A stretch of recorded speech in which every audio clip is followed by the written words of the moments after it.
If you wipe out your competitor, then you have no reason to produce anything but a lousy product. And then you may make lots of money because you wiped out your competitors, you've got the whole market. Then you've got this money, what you going to buy with it? Well, there's nothing to buy except other people's lousy products who wiped out their competitors. Or who cheated the public by packaging the thing to look elegant, but it was nothing inside. That's all you've got to buy. So naturally, if you're a success in General Motors, you go and buy a Rolls-Royce from England. Or you go and buy a Mercedes from Germany, because there happen to be better cars.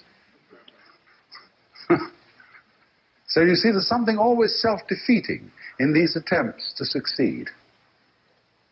You could say nothing fails like success. So for this reason, then, the Taoist always had an attitude of caution. Cautious, Lao Tzu says, as one who crosses a river in spring. That means either because of the spring floods or because the ice is still there and you're not quite sure how strong it is, because it's beginning to thaw.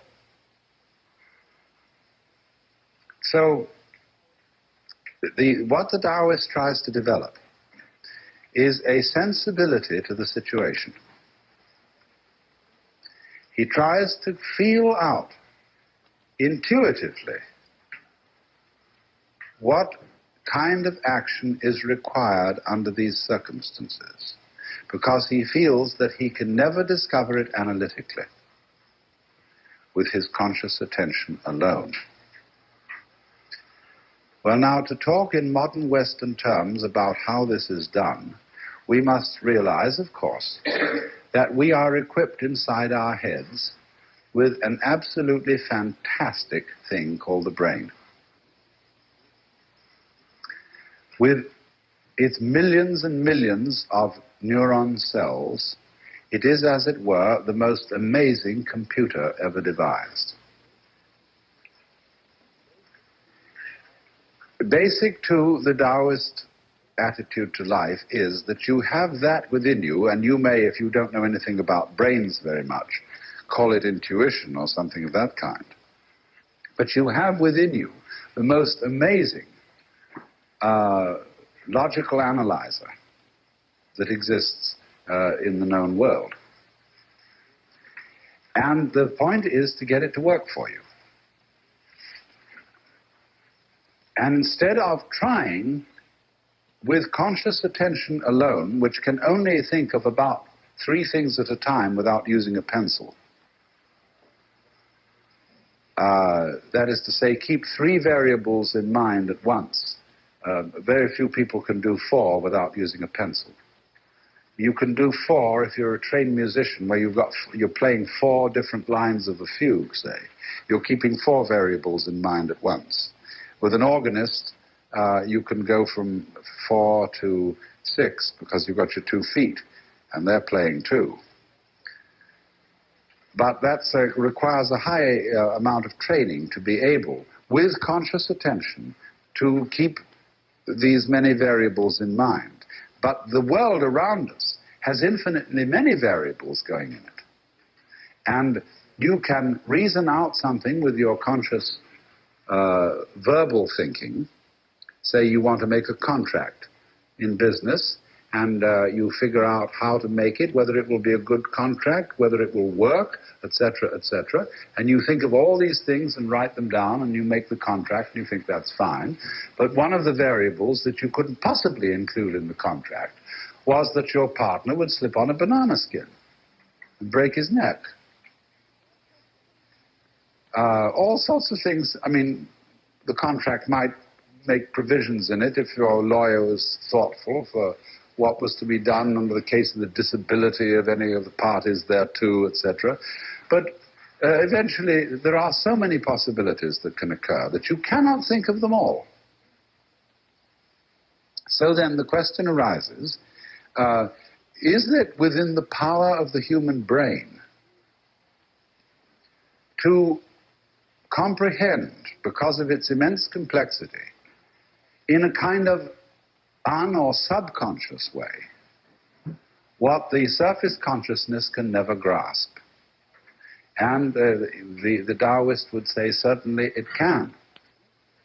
But you've got to learn to use your brain by allowing it to go to work on your problems without interfering with it. And then it will deliver you a decision. And this is why when you get to the real study of Taoist and Zen Buddhist practice, you get to the point where you learn to act without making decisions. Or rather, to use a more exact word, without choosing.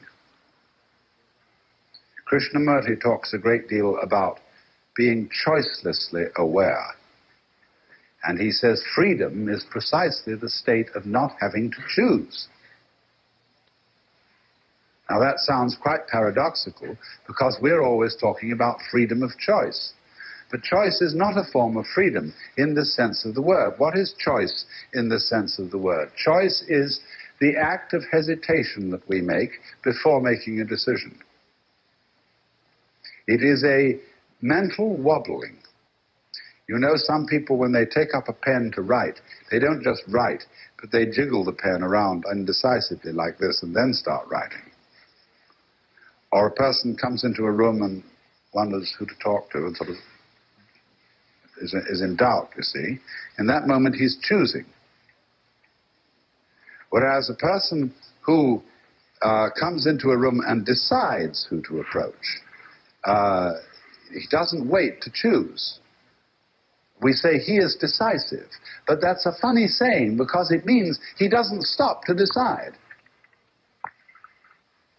So in the training in Zen Buddhism, which is simply a Buddhist extension of Taoism, Zen Buddhism arose out of the marriage of Buddhism and Taoism in the 5th century A.D.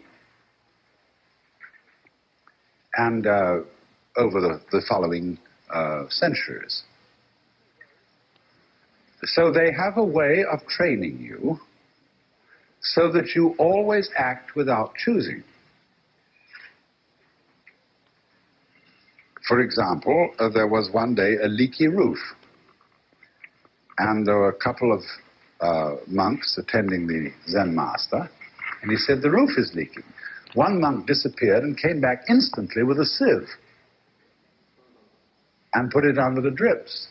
Another monk, after some time, came back with a bucket. The master praised the one who brought the sieve. Now, the action wasn't exactly appropriate, to catching rain. But the point was that he was in the spirit of the Zen discipline by acting without choosing. And you will notice this with certain people. Certain people never hesitate. They always seem, if something needs to be done, they seem somehow simply to grab something and do it. Which is a kind of a Zen capacity. But so what happens is this, that the teacher of Zen constantly throws curves at his students and puts them in dilemma situations where they have to act immediately. One of the things, of course, that you mustn't do is rush, because rush is a form of hesitation. When a person rushes to get a train, he starts to fall over his own feet. See? So it really holds him up. It's like trying to drive at high speed through the water with a blunt-nosed boat. That's rush. But now what he's trying to get is a kind of a smooth, unhesitating, flowing action that is the response to the challenge.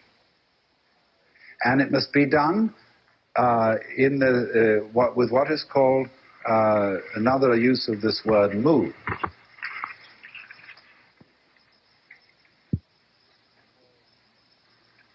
This is called Wunyan in Chinese or Munen in Japanese.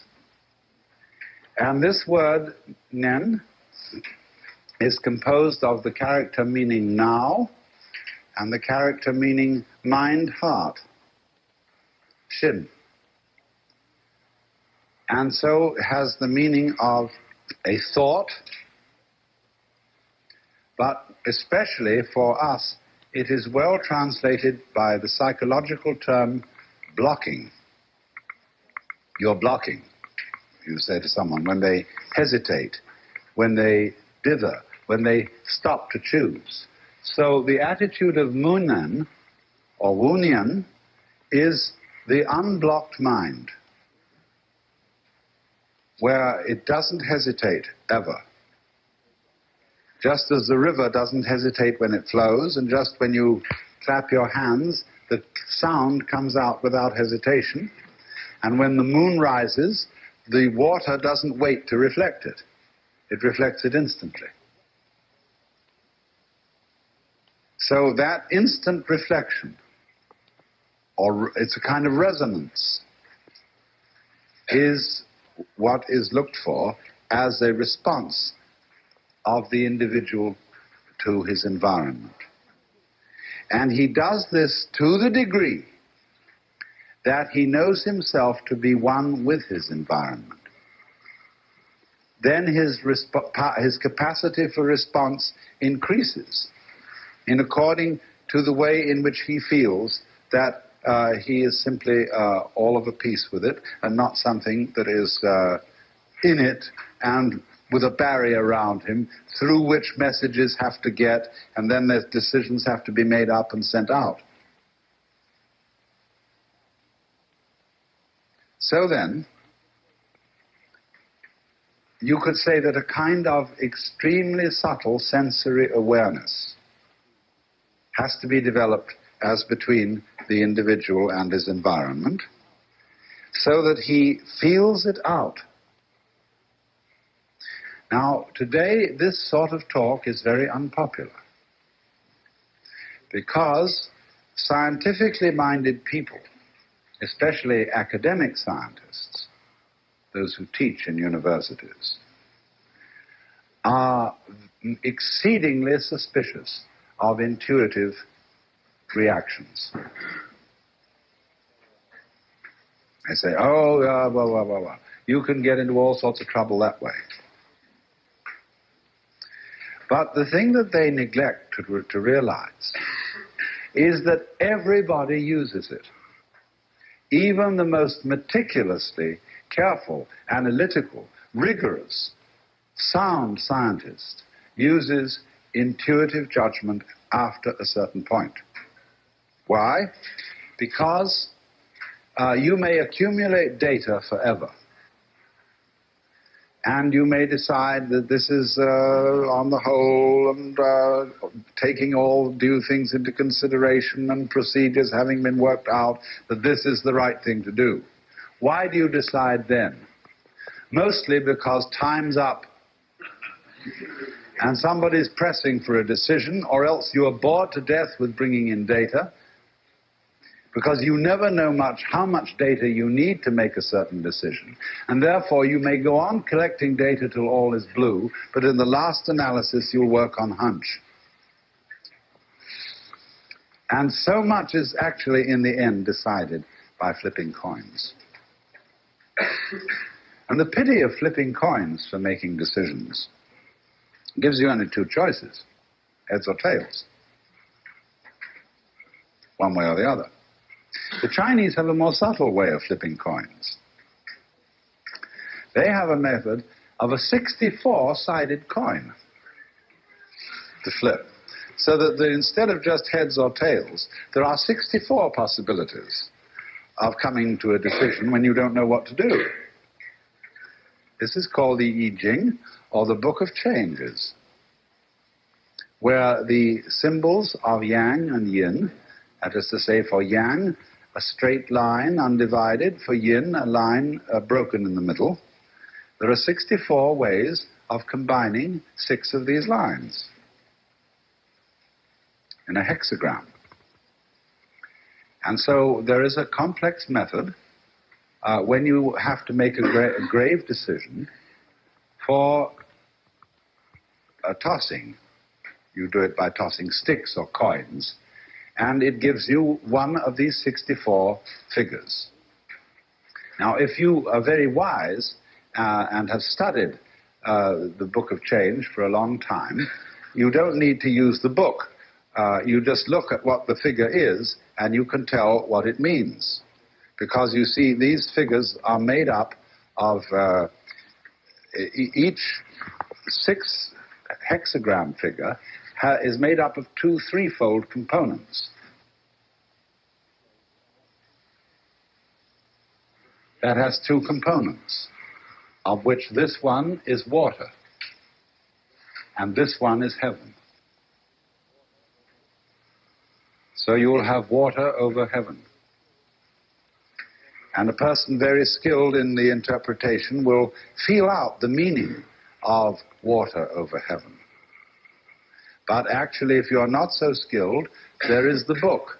And for each of these hexagrams, the book has an oracle. And it tells you in curiously vague and yet curiously precise terms the meaning of this hexagram. And then you, in the light of your own situation, make up your mind what it's saying to you.